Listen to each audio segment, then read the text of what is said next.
about 10 years ago. I was at a point in my life where I ticked all the boxes. I created the business, created the financial abundance, the abundance of time, checked all the boxes, did all the things that I felt like I needed to do at that point in my life. Basically what society tells us to do. Go to school, get an amazing job, or start a business, get married, have kids, start a family, like, the typical thing, right? And it got to a point where I did all the things and I still felt an emptiness. I felt like there was always more, something more that's deeper, but it wasn't revealing itself. So one of my value systems, growth and learning. So I went on this continual journey as far back as I can remember as a child, just going through life and just trying to understand and learn. And something was missing. And my kids were young at the time. I said to my wife, what if we had all the time, all the money and flexibility in the world to just do something different? What would you do? What if we had like a short time to live and we wanted to make the most out of our time together, to love on each other, to grow, to create a legacy that would last many lifetimes? What would we do? And those questions got deeper and deeper. But one of the action things that came up for me was like, I'd love to travel and see the world and experience it from many lenses, connect with people in a loving, centered, connected way. I also wanted to learn, continue to learn till the last breath that I take. And I'd love to go travel and learn. And I said to my wife, let's release all the stuff that we've accumulated and don't necessarily serve us as much, and go on this adventure. Let's do it for about 6 months and see where it takes us and how it flows. I thought she would totally be, I don't say against it, but wanted more questions, more answers. And she's like, yep, let's do it. So we took some time to go through and structure the logistics. And then we said we would do this travel based on a few criterias. We would go to places where our ancestors came from. So we did a whole suite of DNA tests to understand the makeup of who we both are. We're both from Jamaica originally, so we have a diverse mix of genealogy. So it was very cool to unpack and unfold where I came from, who my ancestors were. And I've heard stories about who they were, where they came from, and some of the practice and things that we still carry, but I really didn't know.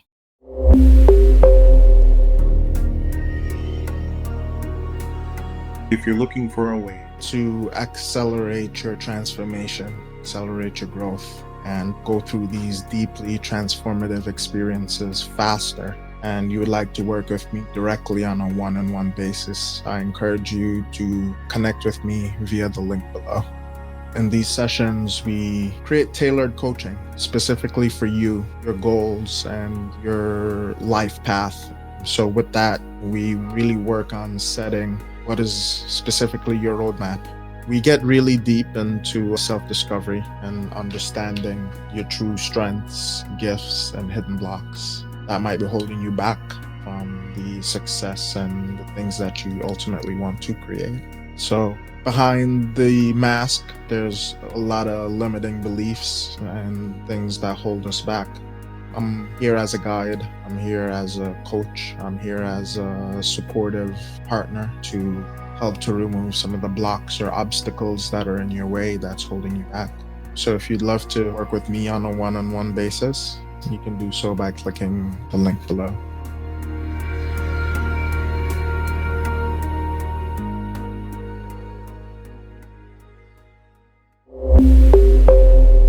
Went on this journey and of understanding our ancestors and where they came from. So we decided to travel to these places. As we traveled and set off on this journey with our 3 kids, it became very clear that this wasn't just a travel, a journey. It turned into a pilgrimage. And this pilgrimage took us to different places that we never imagined we would have ended. These places we ended up becoming what I found out after the fact were energy centers and grids on the planet. The planet has ley lines, energy centers, similar to our bodies, have energy centers like the chakras. And as I started to travel and go to some of these places, I started to feel an energetic shift in my body, in my soul, and in my perception and views. Things would just randomly happen, and I became almost like an observer of myself. Later on, I realized that we were being guided to show up in some of these places.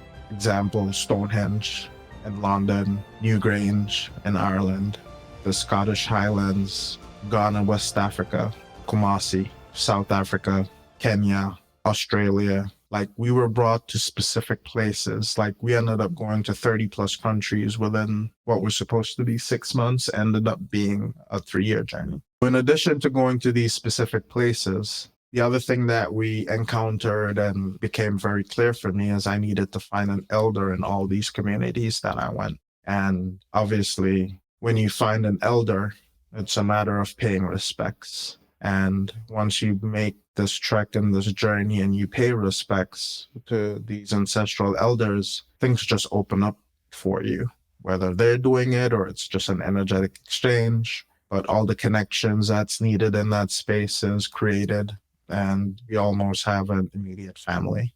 As I traveled, I really got very keen and aware of ancestral energy, got very clear about ancestral wisdom and ancient wisdom, some of the things that we've totally forgotten because we got so distracted by our Western lives and we've lost touch. So this journey allowed me to really dig deep and to see other sides of myself and how I'm connected to the overall sense of humanity and life.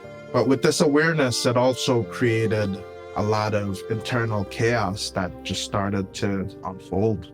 I started to see things a lot differently, had just different experiences, different feelings, different emotions, connecting to a deeper sense of who I am. And as a result, it created some internal chaos. Created what I since come to find out, it's called a deep, dark night of the soul.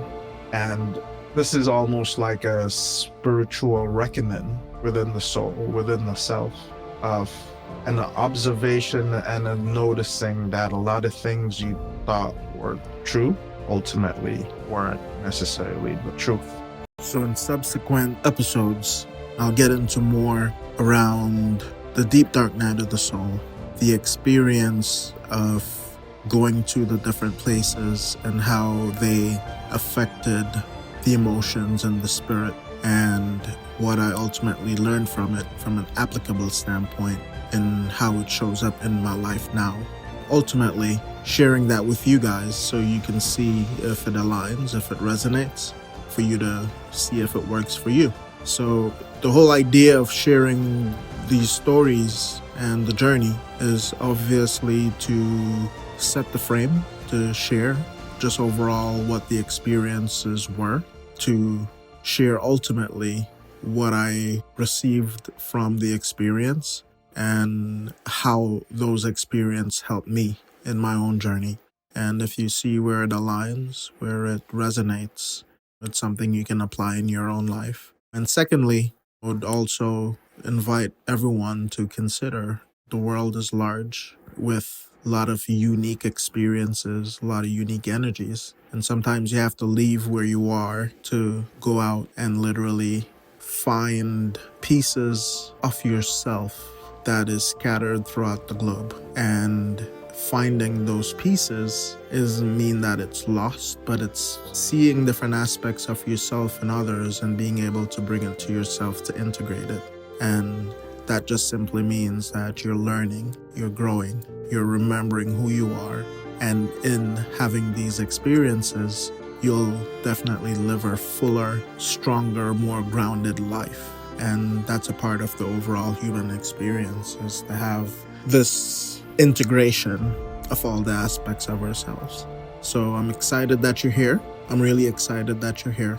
Looking forward to sharing more of the journey. I'm looking forward to also bringing other people to be a part of this conversation so we can get into a deep dive of life, energies, some of the ancient wisdoms that we've forgotten, how to integrate, grow, learn, heal, and expand ourselves, our consciousness, and our being. I'm grateful. Thank you.